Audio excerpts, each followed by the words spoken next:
The Adventures of Tom Sawyer by Mark Twain. Chapter 1. Tom? No answer. Tom? No answer. What's gone with that boy, I wonder? You, Tom? No answer. The old lady pulled her spectacles down and looked over them about the room. Then she put them up and looked out under them. She seldom or never looked through them, for so small a thing as a boy, they were her state pair, the pride of her heart, and were built for style, not service. She could have seen through a pair of stove lids just as well. She looked perplexed for a moment, and then said, not fiercely, but still loud enough for the furniture to hear, "Well, I lay, if I get hold of you, I'll—" She did not finish, for by this time she was bending down and punching under the bed with a broom, and so she needed breath to punctuate the punches with. She resurrected nothing but the cat. I never see the beat of that boy. She went to the open door and stood in it, and looked out among the tomato vines and Jimson weeds that constituted the garden. No Tom. So she lifted up her voice at an angle calculated for distance and shouted, "You, Tom!" There was a slight noise behind her, and she turned just in time to seize a small boy by the slack of his roundabout and arrest his flight. "There! I might have thought of that closet. What you been doing in there?" "Nothing." "Nothing? Look at your hands, and look at your mouth. What is that truck?" "I don't know, Aunt." "Well, I know. It's jam. That's what it is. 40 times I've said if you didn't let that jam alone, I'll skin you. Hand me that switch." The switch hovered in the air. The peril was desperate. "My, look behind you, Aunt." The old lady whirled round and snatched her skirts out of danger.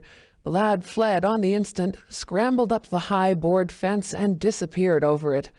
His Aunt Polly stood surprised a moment, and then broke into a gentle laugh. "Hang that boy! Can't I never learn anything? Ain't he played me tricks enough like that for me to be looking out for him by this time? But old fools is the biggest fools there is. Can't learn an old dog new tricks, as the saying is. But my goodness, he never plays them alike 2 days. And how is a body to know what's coming? He 'pears to know just how long he can torment me before I get my dander up, and he knows if he can make out to put me off for a minute or make me laugh, it's all down again, and I can't hit him a lick. I ain't doing my duty by that boy, and that's the Lord's truth, goodness knows. Spare the rod and spile the child, as the good book says. I'm a-laying up sin and suffering for us both, I know. He's full of the old scratch, but laws o' me, he's my own dead sister's boy, poor thing, and I ain't got the heart to lash him somehow. Every time I let him off, my conscience does hurt me so, and every time I hit him, my old heart most breaks. Well, well, a man that is born of a woman is of few days and full of trouble, as the Scripture says, and I reckon it's so. He'll play hooky this evening at Southwestern for afternoon, and I'll just be obleeged to make him work tomorrow to punish him. It's mighty hard to make him work Saturdays when all the boys is having holiday, but he hates work more than he hates anything else, and I've got to do some of my duty by him, or I'll be the ruination of the child." Tom did play hooky, and he had a very good time. He got back home barely in season to help Jim, the small colored boy, saw next day's wood, and split the kindling before supper. At least he was there in time to tell his adventures to Jim, while Jim did 3/4 of the work. Tom's younger brother, or rather half-brother, Sid, was already through with his part of the work, picking up chips, for he was a quiet boy and had no adventurous, troublesome ways. While Tom was eating his supper and stealing sugar as opportunity offered, Aunt Polly asked him questions that were full of guile and very deep, for she wanted to trap him into damaging revealments. Like many other simple-hearted souls, it was her pet vanity to believe she was endowed with a talent for dark and mysterious diplomacy, and she loved to contemplate her most transparent devices as marvels of low cunning. Said she, "Tom, it was middling warm in school, wasn't it?" "Yes'm." "Powerful warm, wasn't it?" "Yes'm." "Didn't you want to go in a-swimming, Tom?" A bit of a scare shot through Tom, a touch of uncomfortable suspicion. He searched Aunt Polly's face, but it told him nothing. So he said, "No, well, not very much." The old lady reached out her hand and felt Tom's shirt and said, "But you ain't too warm now, though." And it flattered her to reflect that she had discovered that the shirt was dry without anybody knowing that was what she had in her mind. But in spite of her, Tom knew where the wind lay now, so he forestalled what might be the next move. "Some of us pumped on our heads. Mine's damp yet, see?" Aunt Polly was vexed to think she had overlooked that bit of circumstantial evidence and missed a trick. Then she had a new inspiration. "Tom, you didn't have to undo your shirt collar where I sewed it to pump on your head, did you? Unbutton your jacket." Trouble vanished out of Tom's face. He opened his jacket. His shirt collar was securely sewed. "Bother! Well, go along with you. I'd made sure you'd played hooky and been a-swimming, but I forgive you, Tom. I reckon you're a kind of singed cat, as the saying is, better'n you look, this time." She was half sorry her sagacity had miscarried and half glad that Tom had stumbled into obedient conduct for once. But Sidney said, "Well, now if I didn't think you sewed his collar with white thread, but it's black." "Why, I did sew it with white." "Tom!" But Tom did not wait for the rest. As he went out the door, he said, "Sidney, I'll lick you for that." In a safe place, Tom examined 2 large needles, which were thrust into the lapels of his jacket, and had thread bound about them. One needle carried white thread, and the other black. He said, "She'd never noticed if it hadn't been for Sid. Confound it! Sometimes she sews it with white, and sometimes she sews it with black. I wish to Jiminy she'd stick to one or t'other. I can't keep the run of 'em. But I'd bet I'll learn Sid for that. I'll learn him." He was not the model boy of the village. He knew the model boy very well, though, and loathed him. Within 2 minutes or even less, he had forgotten all his troubles. Not because his troubles were one whit less heavy and bitter to him than a man's are to a man, but because a new and powerful interest bore them down and drove them out of his mind for the time. Just as men's misfortunes are forgotten in the excitement of new enterprises. This new interest was a valued novelty in whistling, which he had just acquired from a Negro, and he was suffering to practice it undisturbed. It consisted in a peculiar bird-like turn, a sort of liquid warble, produced by touching the tongue to the roof of the mouth at short intervals in the midst of the music. The reader probably remembers how to do it, if he has ever been a boy. Diligence and attention soon gave him the knack of it, and he strode down the street with his mouth full of harmony and his soul full of gratitude. He felt much as an astronomer feels who has discovered a new planet. No doubt, as far as strong, deep, unalloyed pleasure is concerned, the advantage was with the boy, not the astronomer. The summer evenings were long. It was not dark yet. Presently Tom checked his whistle. A stranger was before him, a boy a shade larger than himself. A newcomer of any age or either sex was an impressive curiosity in the poor little shabby village of St. Petersburg. This boy was well dressed, too, well dressed on a weekday. This was simply astounding. His cap was a dainty thing. His close-buttoned blue cloth roundabout was new and natty, and so were his pantaloons. He had shoes on, and it was only Friday. He even wore a necktie, a bright bit of ribbon. He had a citified air about him that ate into Tom's vitals. The more Tom stared at the splendid marvel, the higher he turned up his nose at his finery, and the shabbier and shabbier his own outfit seemed to him to grow. Neither boy spoke. If one moved, the other moved, but only sidewise, in a circle. They kept face to face and eye to eye all the time. Finally, Tom said, "I can lick you." "I'd like to see you try it." "Well, I can do it." "No, you can't either." "Yes, I can." "No, you can't." "I can." "You can't." Can't." An uncomfortable pause. Then Tom said, "What's your name?" "'Tisn't any of your business, maybe." "Well, I 'low I'll make it my business." "Well, why don't you?" "If you say much, I will." "Much, much, much. There now." "Oh, you think you're mighty smart, don't you? I could lick you with one hand tied behind me if I wanted to." "Well, why don't you do it? You say you can do it." "Well, I will if you fool with me." "Oh, yes, I've seen whole families in the same fix." "Smarty, you think you're some now, don't you? Oh, what a hat." "You can lump that hat if you don't like it. I dare you to knock it off, and anybody that'll take a dare will suck eggs." "You're a liar."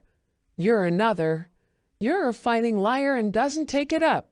"God, take a walk."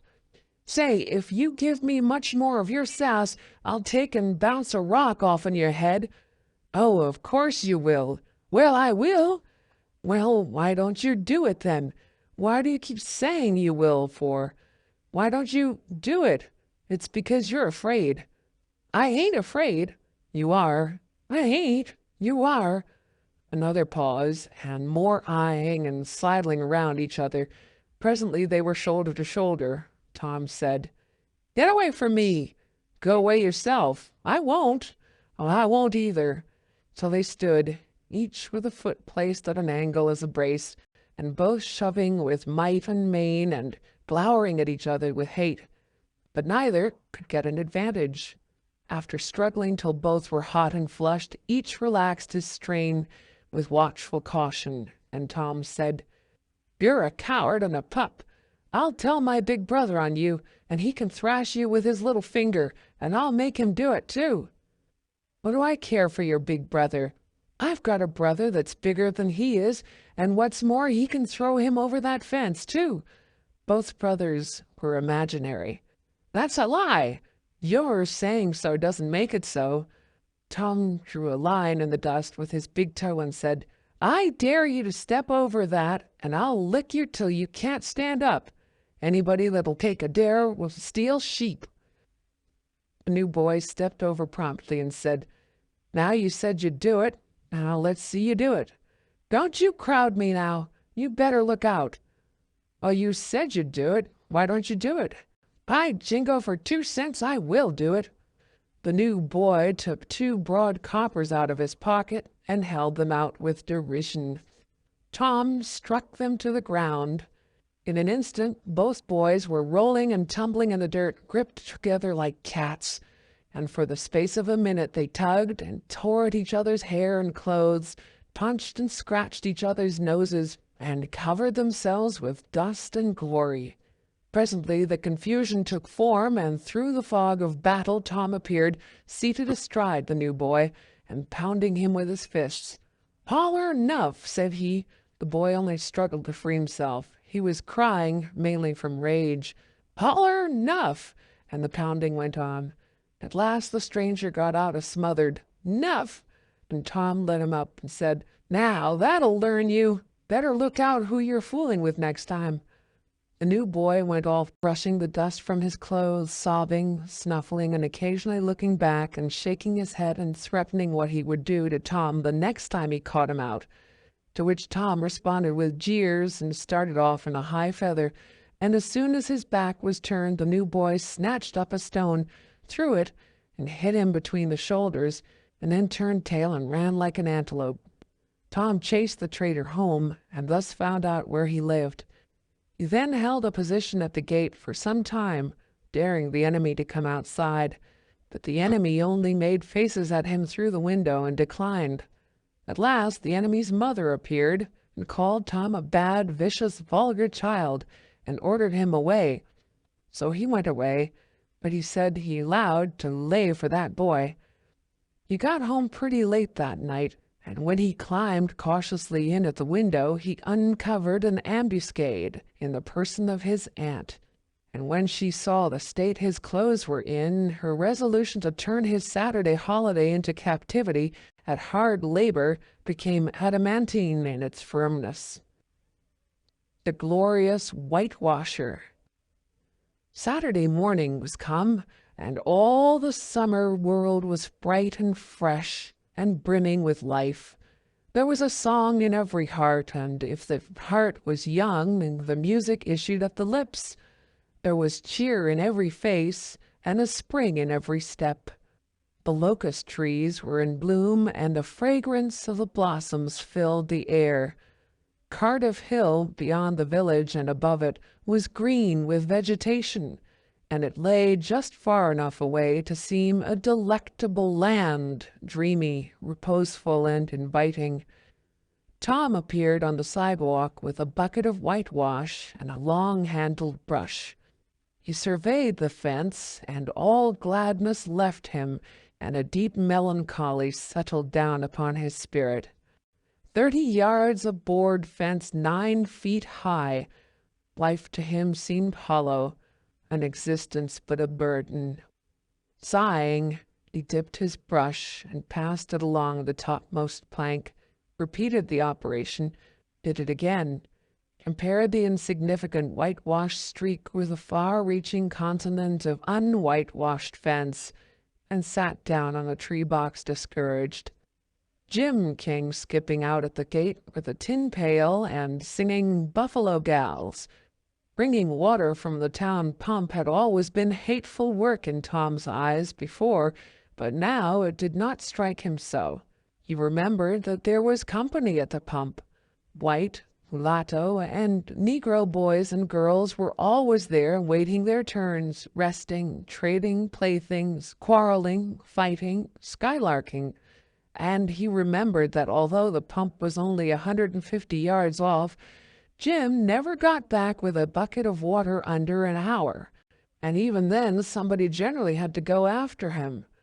Tom said, "Say, Jim, I'll fetch the water if you'll whitewash some." Jim shook his head and said, "Can't, Mars Tom. Old Missus, she told me I got to go and get this water and stop fooling around with anybody. She say she spec Mars Tom gwine to ax me to whitewash, and so she told me to go long and tend to my own business.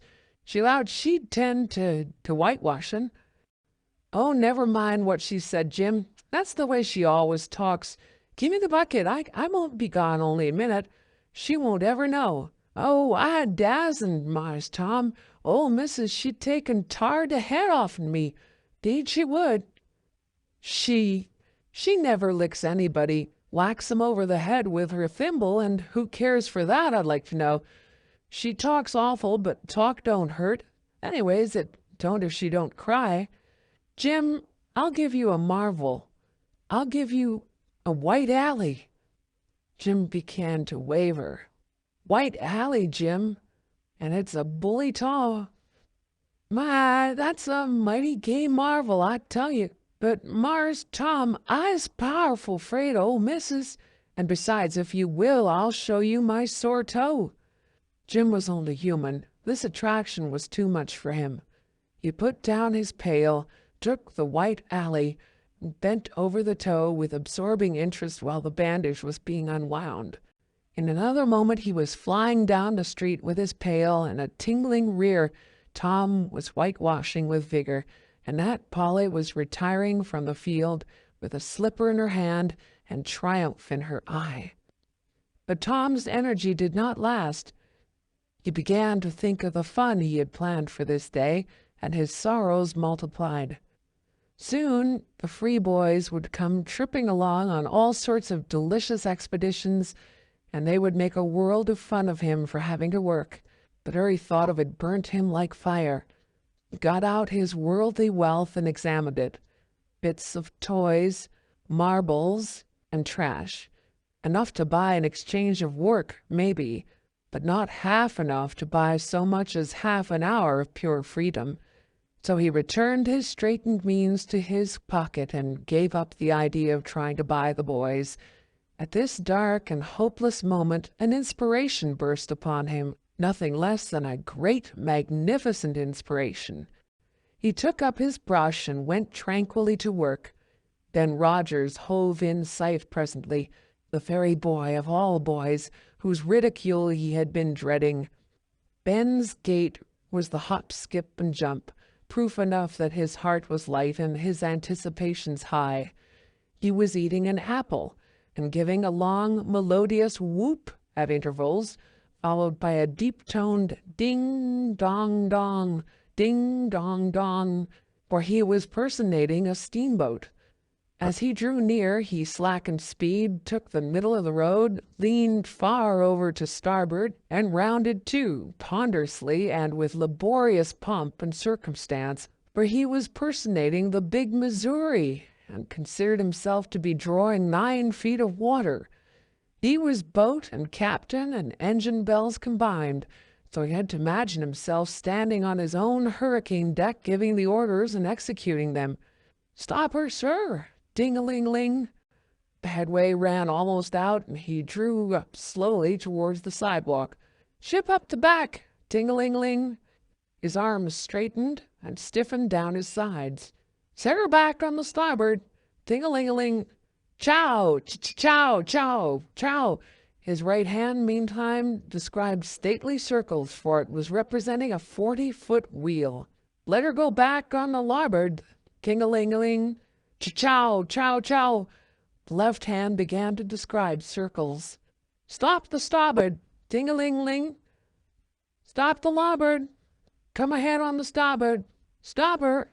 "Let her outside, turn her over slow!" Ding-a-ling.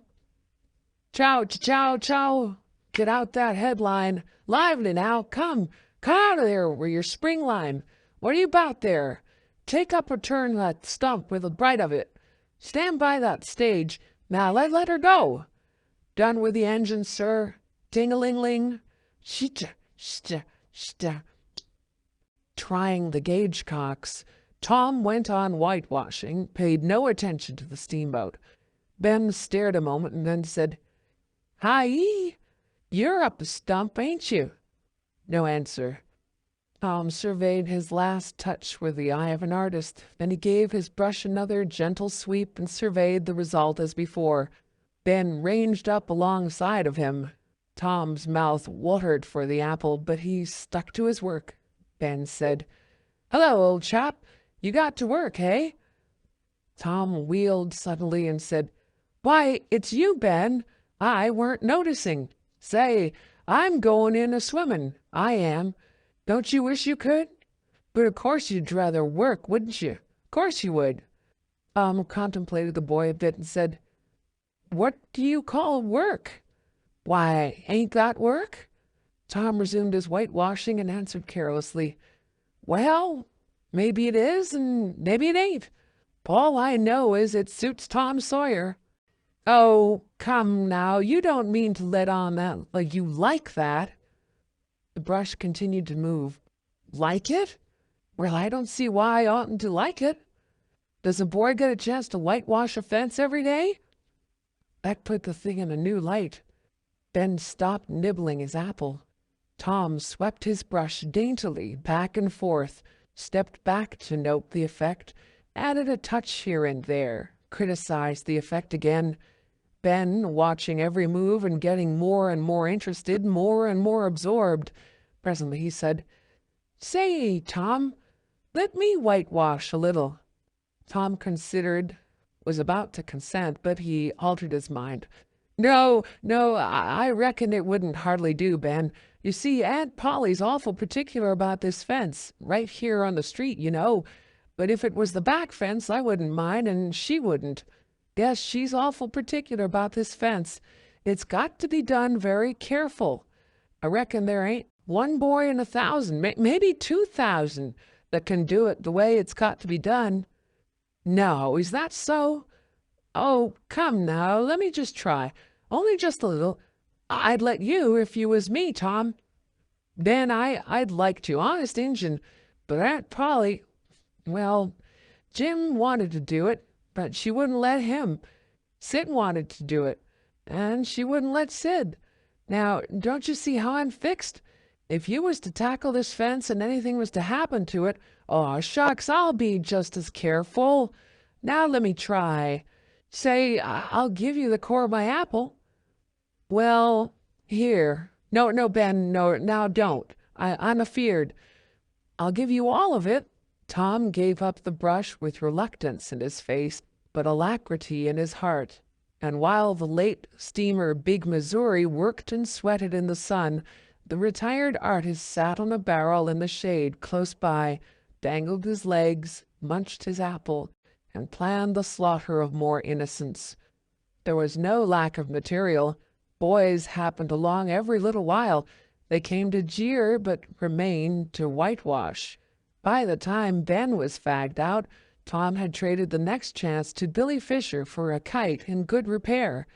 And when he played out, Johnny Miller bought in for a dead rat and a string to swing it with, and so on, hour after hour. And when the middle of the afternoon came, from being a poor, poverty-stricken boy in the morning, Tom was literally rolling in wealth.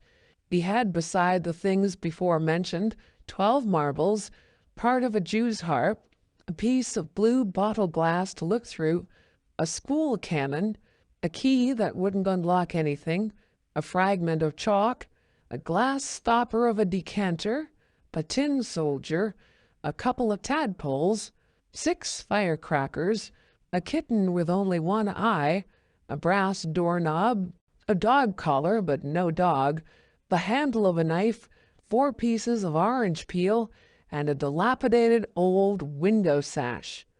He had had a nice, good, idle time all the while, plenty of company, and the fence had had 3 coats of whitewash on it. If he hadn't run out of whitewash, he would have bankrupted every boy in the village. Tom said to himself that it was not such a hollow world after all. He had discovered a great law of human action without knowing it, namely, that in order to make a man or boy covet a thing, it is only necessary to make the thing difficult to attain. If he had been a great and wise philosopher like the writer of this book, he would now have comprehended that work consists of whatever a body is obliged to do, and that play consists of whatever a body is not obliged to do. And this would help him to understand why constructing artificial flowers or performing on a treadmill is work, while rolling 10-pins or climbing Mont Blanc is only amusement. There are wealthy gentlemen in England who drive 4-horse passenger coaches 20 or 30 miles on a daily line in the summer because the privilege costs them considerable money. But if they were offered wages for the service, that would turn it into work, and then they would resign.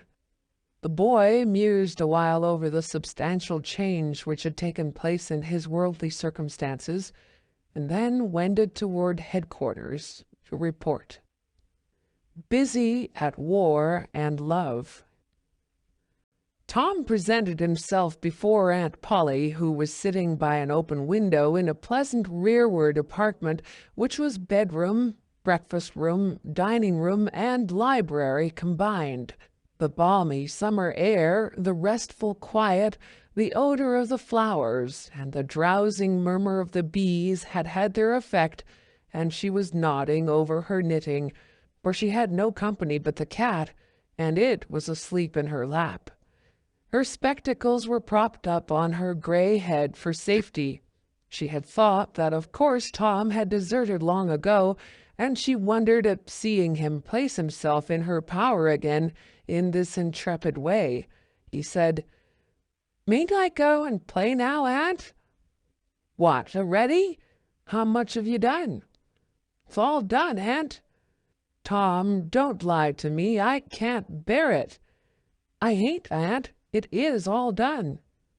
Aunt Polly placed small trust in such evidence. She went out to see for herself, and she would have been content to find 20% of Tom's statement true when she found the entire fence whitewashed, and not only whitewashed, but elaborately coated and recoated, and even a streak added to the ground. Her astonishment was almost unspeakable. She said, "Well, I never! There's no getting round it. You can work when you're a mind to, Tom." And then she diluted the compliment by adding, "But it's powerful seldom you're a mind to, I'm bound to say.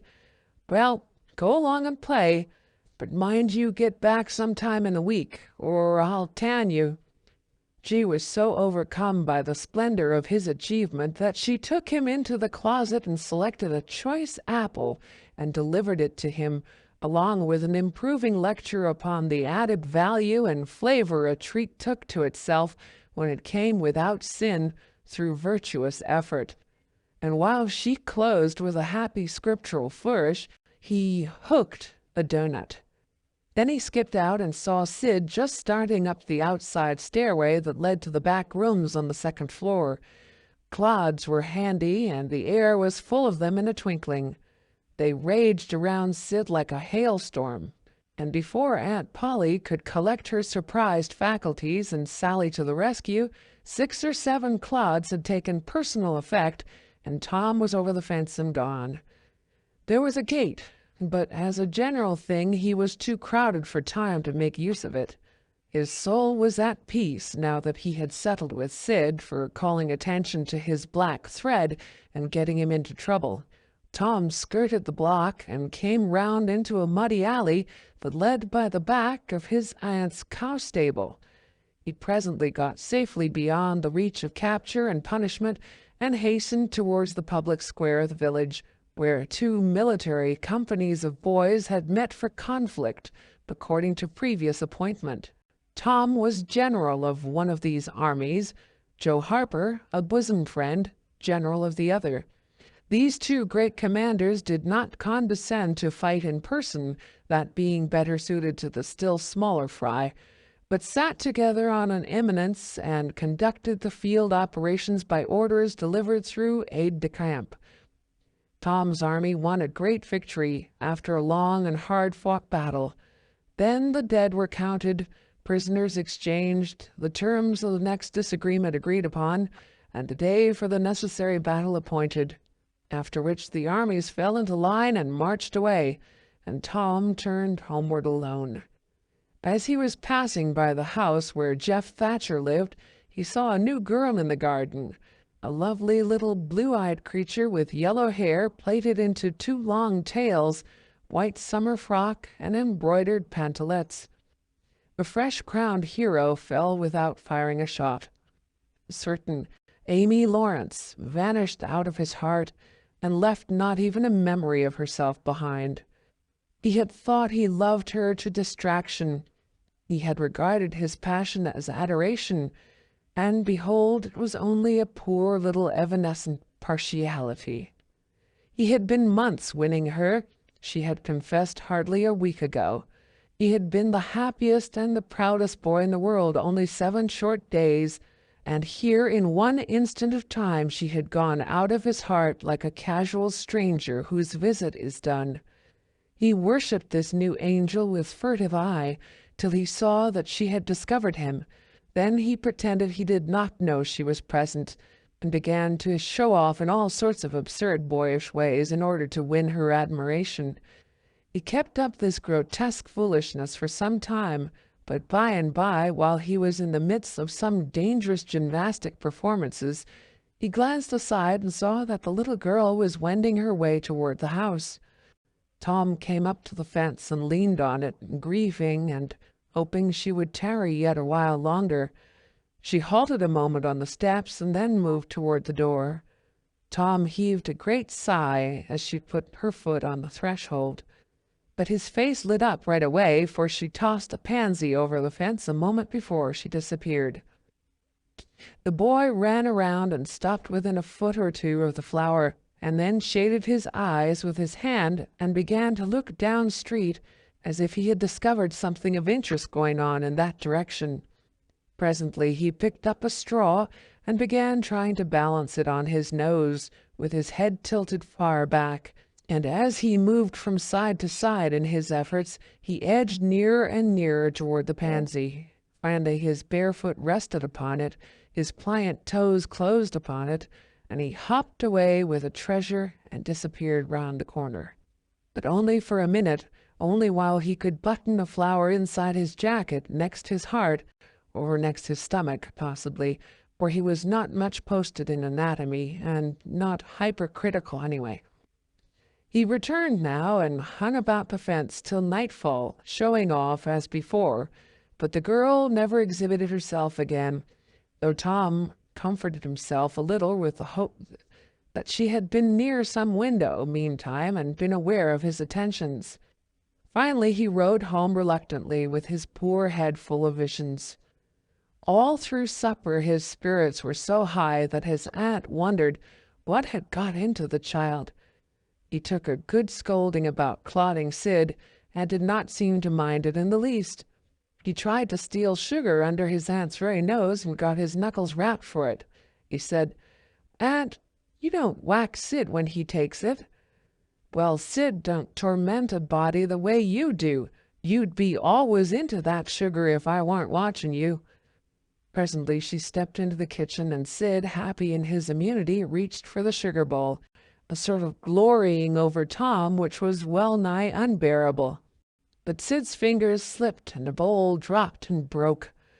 Tom was in ecstasies, in such ecstasies that he even controlled his tongue and was silent. He said to himself that he would not speak a word, even when his aunt came in, but would sit perfectly still till she asked who did the mischief, and then he would tell, and there would be nothing so good in the world as to see that pet model catch it. He was so brimful of exultation that he could hardly hold himself when the old lady came back and stood above the wreck, discharging lightnings of wrath from over her spectacles.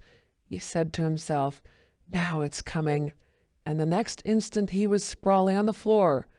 The potent palm was uplifted to strike again when Tom cried out, "Hold on now, what are you belting me for? Sid broke it." Aunt Polly paused, perplexed, and Tom looked for healing pity. But when she got her tongue again, she only said, "Humph. Well, you didn't get a lick amiss, I reckon. You been into some other audacious mischief when I wasn't around, like enough." Then her conscience reproached her, and she yearned to say something kind and loving, but she judged that this would be construed into a confession that she had been in the wrong, and discipline forbade that. So she kept silence and went about her affairs with a troubled heart. Tom sulked in a corner and exulted his woes.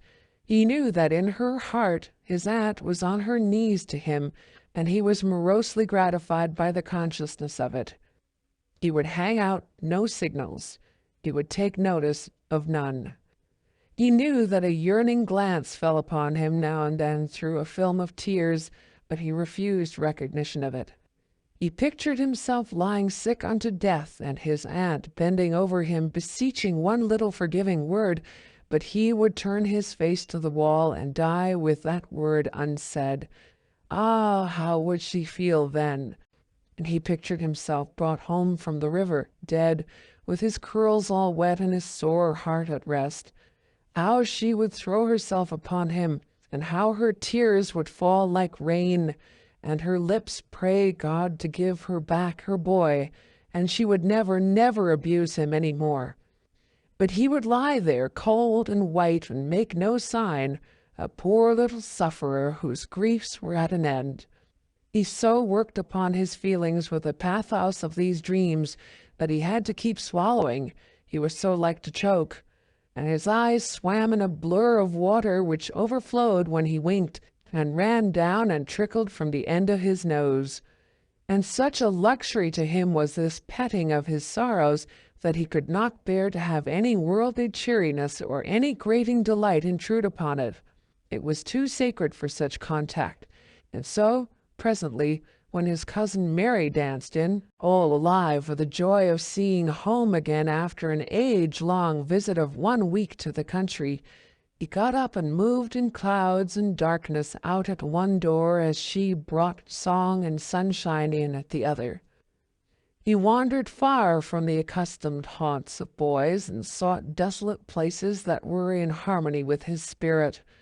A log raft in the river invited him, and he seated himself on its outer edge and contemplated the dreary vastness of the stream, wishing the while that he could only be drowned all at once and unconsciously, without undergoing the uncomfortable routine devised by nature.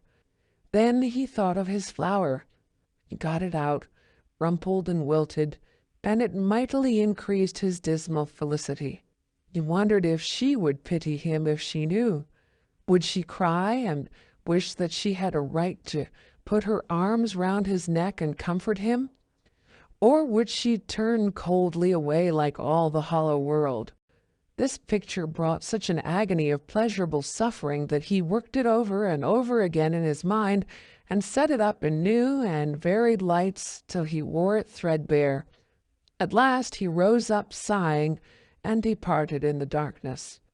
About 9:30 or 10 o'clock he came along the deserted street to where the adored unknown lived.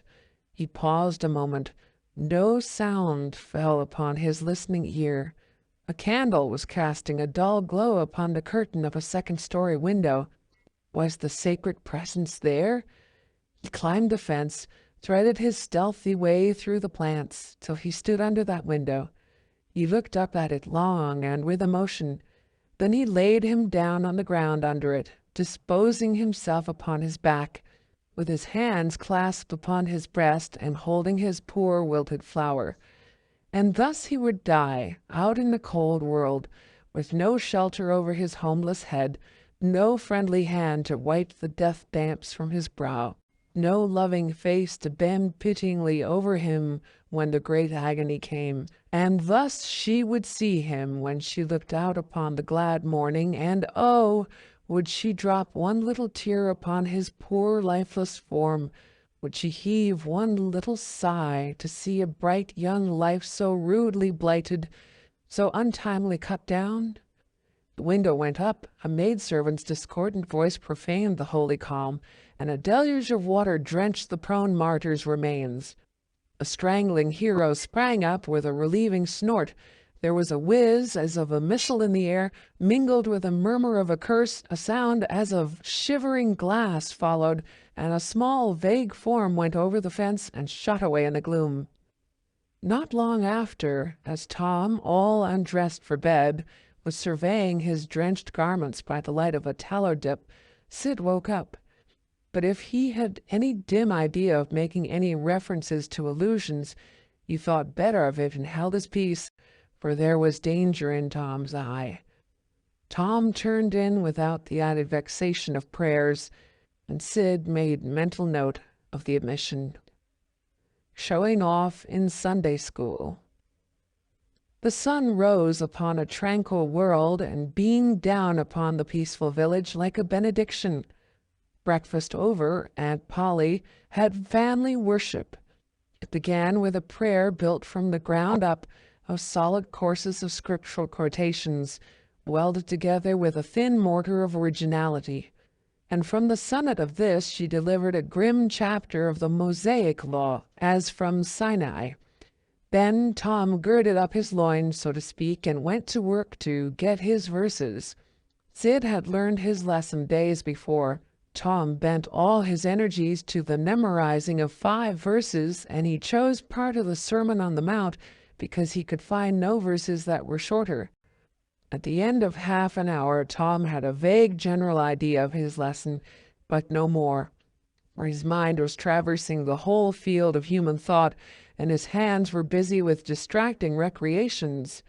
Mary took his book to hear him recite, and he tried to find his way through the fog. Blessed are the, poor? Yes, poor. Blessed are the poor, in spirit. Blessed are the poor in spirit, for theirs.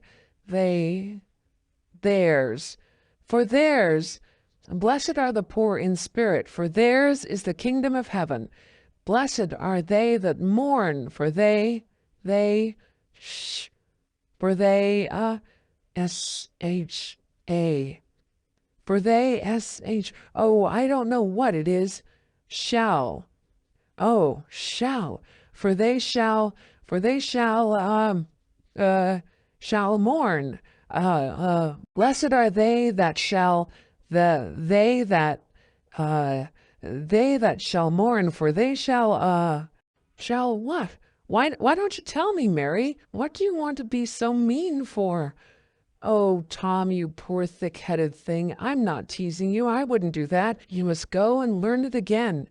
Don't you be discouraged, Tom. You'll manage it, and if you do, I'll give you something ever so nice.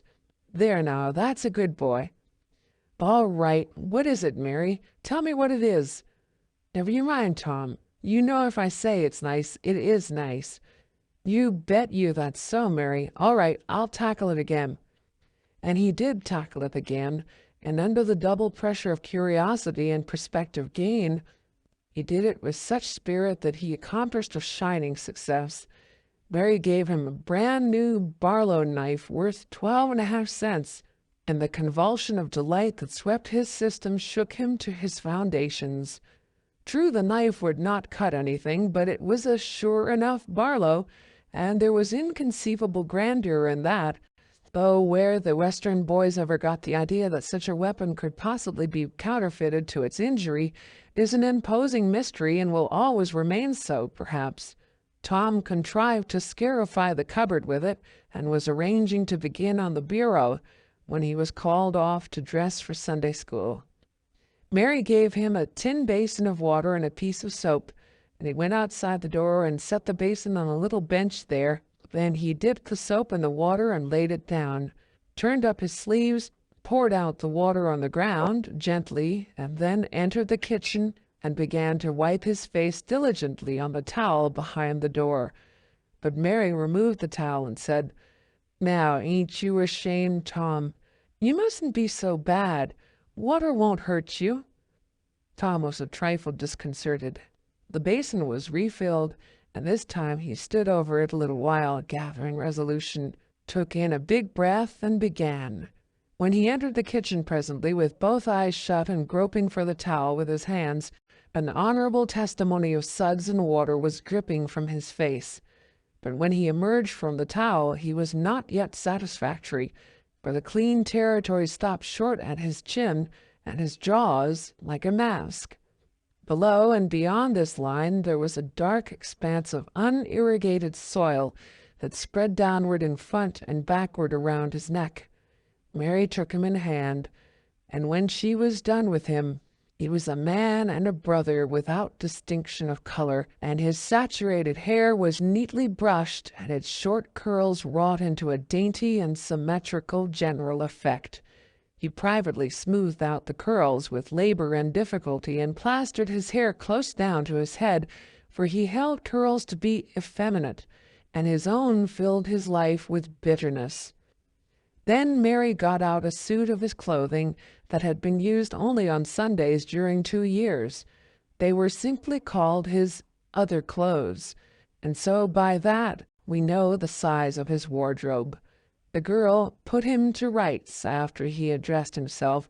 She buttoned his neat roundabout up to his chin, turned his vast shirt-collar down over his shoulders, brushed him off, and crowned him with his speckled straw hat. He now looked exceedingly improved and uncomfortable. He was fully as uncomfortable as he looked, for there was a restraint about whole clothes and cleanliness that galled him.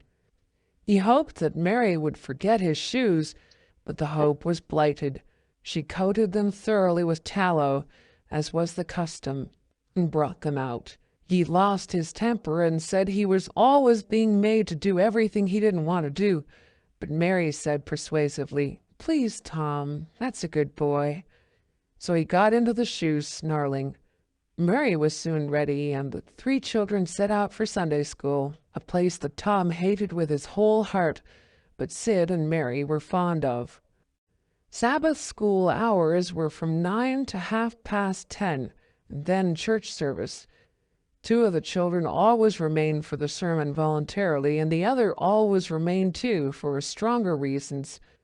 The church's high-backed, uncushioned pews would seat about 300 persons. The edifice was but a small, plain affair with a sort of pine-board tree box on top of it for a steeple. At the door, Tom dropped back a step and accosted a Sunday-dressed comrade. "Say, Billy, got a yaller ticket?" "Yes." "What'll you take for her?" "What'll you give?" "Piece of licorice and a fishhook." "Let's see 'em." Tom exhibited. They were satisfactory, and the property changed hands. Then Tom traded a couple of white alleys for 3 red tickets, and some small trifle or other for a couple of blue ones. He waylaid other boys as they came, and went on buying tickets of various colors 10 or 15 minutes longer. He entered the church now with a swarm of clean and noisy boys and girls, proceeded to his seat, and started a quarrel with the first boy that came handy. The teacher, a grave, elderly man, interfered, then turned his back a moment, and Tom pulled a boy's hair in the next bench, and was absorbed in his book when the boy turned round, stuck a pin in another boy presently in order to hear him say "ouch," and got a new reprimand from his teacher. Tom's whole class were of a pattern, restless, noisy, and troublesome. When they came to recite their lessons, not one of them knew his verses perfectly, but had to be prompted all along. However, they worried through, and each got his reward in small blue tickets, each with a passage of scripture on it. Each blue ticket was pay for 2 verses of the recitation. 10 blue tickets equaled a red one, and could be exchanged for it. 10 red tickets equaled a yellow one. For 10 yellow tickets, the superintendent gave a very plainly bound Bible, worth 40 cents in those easy days, to the pupil. How many of my readers would have the industry and application to memorize 2,000 verses even for a Doré Bible? And yet Mary had acquired 2 Bibles in this way. It was the patient work of 2 years. And a boy of German parentage had won 4 or 5. He once recited 3,000 verses without stopping. But the strain upon his mental faculties was too great, and he was little better than an idiot from that day forth. A grievous misfortune for the school, for on great occasions before company the superintendent, as Tom expressed it, had always made this boy come out and spread himself. Only the older pupils managed to keep their tickets and stick to their tedious work long enough to get a Bible, and so the delivery of one of these prizes was a rare and noteworthy circumstance. The successful pupil was so great and conspicuous for that day that on the spot every scholar's heart was fired with a fresh ambition that often lasted a couple of weeks. It is possible that Tom's mental stomach had never really hungered for one of those prizes, but unquestionably his entire being had for many a day longed for the glory and the éclat that came with it.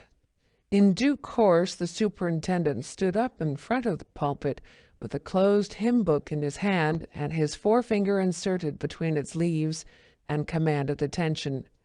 When a Sunday school superintendent makes his customary little speech, a hymn book in the hand is as necessary as is the inevitable sheet of music in the hand of a singer who stands forward on the platform and sings a solo at a concert. Though why is a mystery, for neither the hymn book nor the sheet of music is ever referred to by the sufferer. This superintendent was a slim creature of 35, with a sandy goatee and short sandy hair. He wore a stiff standing collar whose upper edge almost reached his ears, and whose sharp points curved forward abreast the corners of his mouth, a fence that compelled a straight look out ahead and a turning of the whole body when a side view was required. His chin was propped on a spreading cravat, which was as broad and as long as a banknote, and had fringed ends.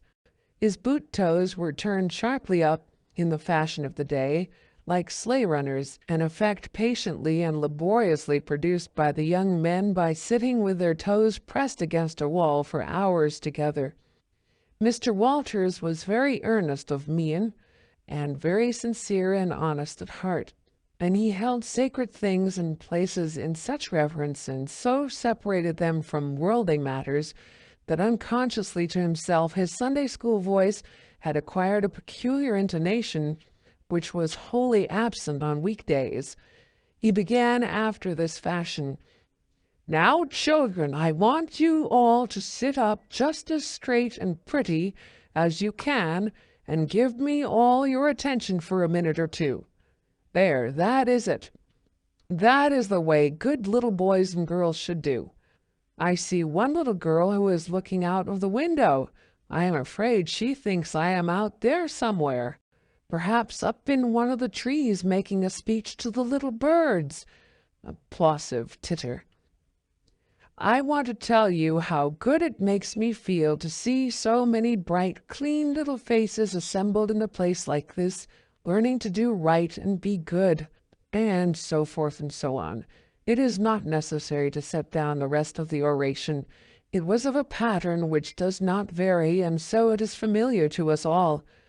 The latter third of the speech was marred by the resumption of fights and other recreations among certain of the bad boys, and by fidgetings and whisperings that extended far and wide, washing even to the bases of isolated and incorruptible rocks like Sid and Mary. But now every sound ceased suddenly, with the subsidence of Mr. Walter's voice, and the conclusion of the speech was received with a burst of silent gratitude.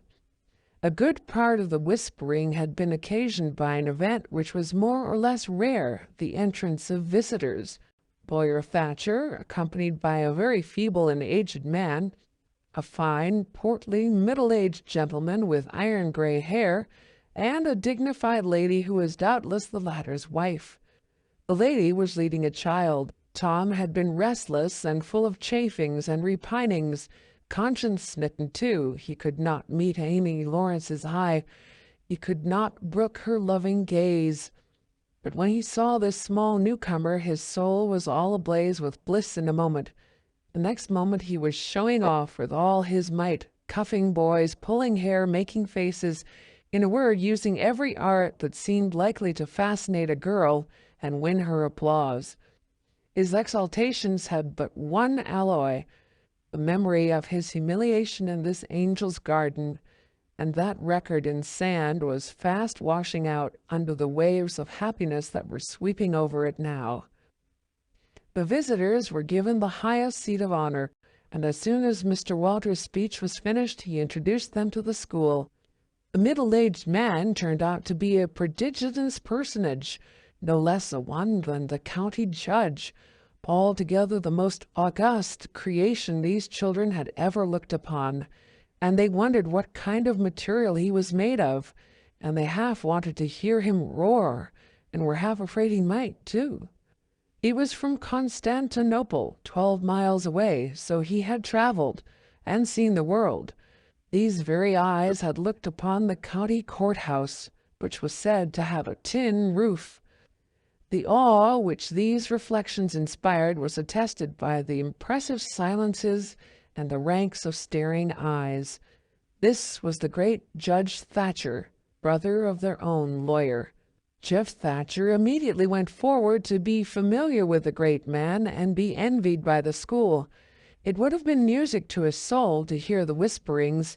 "Look at him, Jim, he's a-going up there. Say, look, he's a-going to shake hands with him. He is shaking hands with him. By jings, don't you wish you was Jeff?" Mr. Walters fell to showing off with all sorts of official bustlings and activities, giving orders and delivering judgments, discharging directions here, there, everywhere that he could find a target. The librarian showed off, running hither and thither with his arms full of books and making a deal of the splutter and fuss that insect authority delights in. The young lady teachers showed off, bending sweetly over pupils that were lately being boxed, lifting pretty warning fingers at bad little boys, and patting good ones lovingly. The young gentlemen teachers showed off with small scoldings and other little displays of authority and fine attention to discipline, and most of the teachers of both sexes found business up at the library by the pulpit, and it was business that frequently had to be done over again 2 or 3 times, with much seeming vexation. The little girls showed off in various ways, and the little boys showed off with such diligence that the air was thick with paper wads and the murmur of scuffling.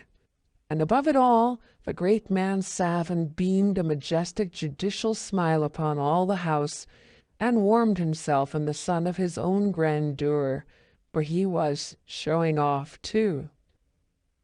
There was only one thing wanting to make Mr. Walter's ecstasy complete, and that was a chance to deliver a Bible prize and exhibit a prodigy. Several pupils had a few yellow tickets, but none had enough, and he had been around among the star pupils inquiring. He would have given worlds now to have that German lad back again with a sound mind. And now at this moment, when hope was dead, Tom Sawyer came forward with 9 yellow tickets, 9 red tickets, and 10 blue ones, and demanded a Bible. This was a thunderbolt out of a clear sky. Walters was not expecting an application from this source for the next 10 years, but there was no getting around it. Here were the certified checks, and they were good for their face. Tom was therefore elevated to a place with the judge and the other elect, and the great news was announced from headquarters. It was the most stunning surprise of the decade, and so profound was the sensation that it lifted the new hero up to the judicial one's altitude, and the school had 2 marvels to gaze upon in place of 1.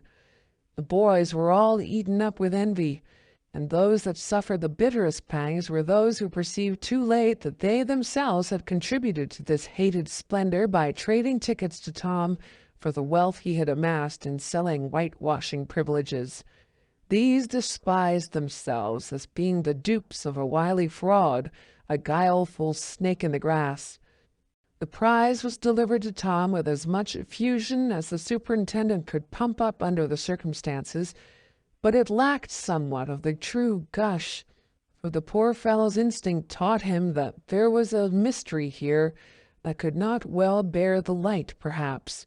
It was simply preposterous that this boy had warehoused 2,000 sheaves of scriptural wisdom on his premises. A dozen would strain his capacity, without a doubt. Amy Lawrence was proud and glad, and she tried to make Tom see it in her face, but he wouldn't look. She wondered. Then she was just a grain troubled. Next, a dim suspicion came and went, came again. She watched. A furtive glance told her worlds, and then her heart broke, and she was jealous and angry, and the tears came, and she hated everybody. Tom most of all, she thought. Tom was introduced to the judge, but his tongue was tied. His breath would hardly come. His heart quaked, partly because of the awful greatness of the man, but mainly because he was her parent. He would have liked to fall down and worship him if it were in the dark. The judge put his hand on Tom's head and called him a fine little man, and asked him what his name was. The boy stammered, gasped, and got it out. Tom. Oh, no, not Tom. It is Thomas. Ah, that's it. I thought there was more to it, maybe. That's very well. But you've another one, I dare say, and you'll tell it to me, won't you? Tell the gentleman your other name, Thomas, said Walters, and say, sir. You mustn't forget your manners. Thomas Sawyer, sir. That's it. That's a good boy. Fine boy. Fine, manly little fellow. 2,000 verses is a great many, very, very great many, and you never can be sorry for the trouble you took to learn them. For knowledge is worth more than anything there is in the world. It's what makes great men and good men. You'll be a great man and a good man yourself some day, Thomas, and then you'll look back and say, it's all owing to the precious Sunday school privileges of my boyhood. It's all owing to my dear teachers that taught me to learn. It's all owing to the good superintendent who encouraged me and watched over me and gave me a beautiful Bible, a splendid, elegant Bible to keep and have it all for my own, always. It's all owing to right bringing up. That is what you will say, Thomas, and you wouldn't take any money for those 2,000 verses. No, indeed you wouldn't. And now you wouldn't mind telling me and this lady some of the things you've learned. No, I know you wouldn't, for we are proud of little boys that learn. Now, no doubt you know the names of all the 12 disciples. Won't you tell us the names of the first 2 that were appointed? Tom was tugging at a buttonhole and looking sheepish. He blushed now, and his eyes fell. Mr. Walter's heart sank within him. He said to himself, "It is not possible that the boy can answer the simplest question. Why did the judge ask him?" Yet he felt obliged to speak up and say, "Answer the gentleman, Thomas. Don't be afraid." Tom still hung fire. "Now I know you'll tell me," said the lady.